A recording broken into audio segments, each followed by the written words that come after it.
Have you ever been driving down the road and then you see a car crash?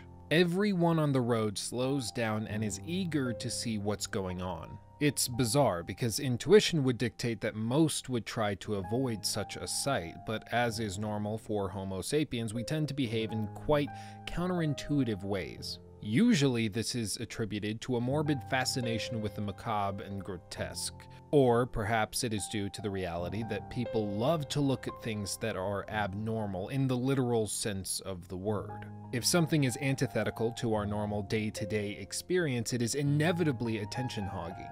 This is no doubt due to humans' ability to tune out the mundane and preserve the exceptional, which is why you remember that funny story from high school sophomore year, but don't remember driving to work last Thursday. In summary, people love to be fascinated with the exceptional and abnormal. Now, why this is the case is a subject for another video, but we can apply this to many different events or subjects across the human experience in the modern age, whether it be with a fascination with serial killers, a subject that I plan to tackle in an upcoming video, or an obsession with a company that seemingly specializes in failing.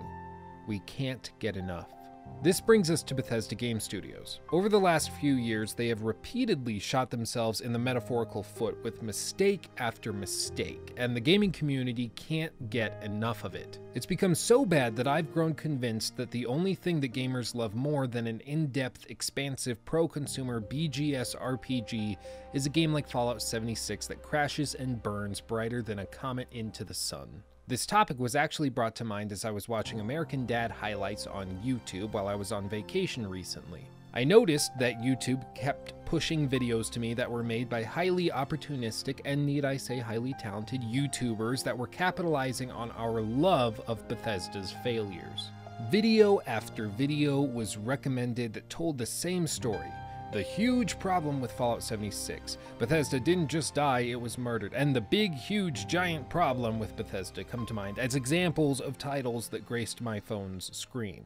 Now, the point of this video isn't to diss on anyone or criticize another creator. I don't believe you. Rather, after witnessing all of these videos with millions and millions of combined views, I became fascinated with our bizarre fascination. Seriously, why are we so obsessed with Bethesda Game Studios and their butchering of a once beloved franchise? Or with Blizzard's incomprehensible mobile game strategies? Or EA's ignominious handling of the Battlefield 5 release? Intuition tells me, perhaps in opposition to the general populace, that EA, Blizzard, and Bethesda should lose our respect as a result of these actions, and that the topic should die out quite quickly. Clearly, this isn't completely the case. Obviously, these companies have lost our respect, but the latter still remains. We still discuss them and keep them in the spotlight.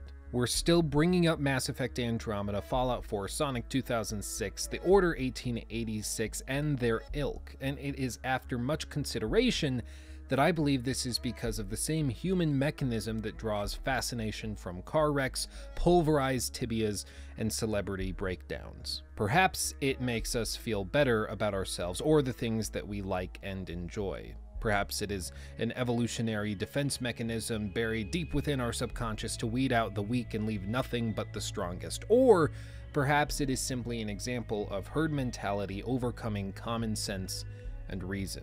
Or it is much more tactical than that. You see, some of the aforementioned content creators are simply making Bethesda videos ad nauseum because they get clicks, and so who cares if they say the same thing 16 times in a row to hit the 16-minute mark. Viewers get what they want, and the creator gets what they want. However, some of them are making videos in a much more tactical manner. I've spoken with several who all told me the same thing, which is simply that they are, quote-unquote, actively keeping the issue alive so that these companies don't get away with these abuses. And this made sense to me. Of course, it's a double whammy because the creator also gets all the clicks, which, need I say, is not an inherently bad thing as long as the content is not being sold out in the process. But they also get to take a stand against huge corporations that would seek to take advantage of their customer bases and would get away with it if it were not for these content creators holding their feet to the fire in an unrelenting barrage of videos, creating a metaphorical blizzard, see what I did there, of bad PR. All of this to say, I think this is a double-edged sword. On the one edge, you have the viewer, the one that is clicking on the content and justifying the unending parade of Fallout 76 drama videos. And on the other edge, you have the content creator who is creating content to fill the desire that the viewer establishes, but also to keep the issue alive in order to ensure accountability is assigned unto the offending parties. It's a cycle that eventually winds down, but is also important. Bethesda isn't going to get away with Fallout 76 the way that they've gotten away with buggy and lazy releases for years. Blizzard isn't going to forget Diablo Immortal anytime soon, and EA is still reeling from the horrendous year that 2018 ended up being. And so while it may be frustrating that every YouTuber and their mother are creating videos bashing Bethesda, EA, and Blizzard, just remember that it is an important part of the special community we have as gamers. A system that is capable of holding these companies accountable. And as always, if you grow tired of the content, just don't click. Creators will take the hint. Trust me. But that's all from me. Thank you for watching, honestly and truly. I love you all, and I'll see you in the next video.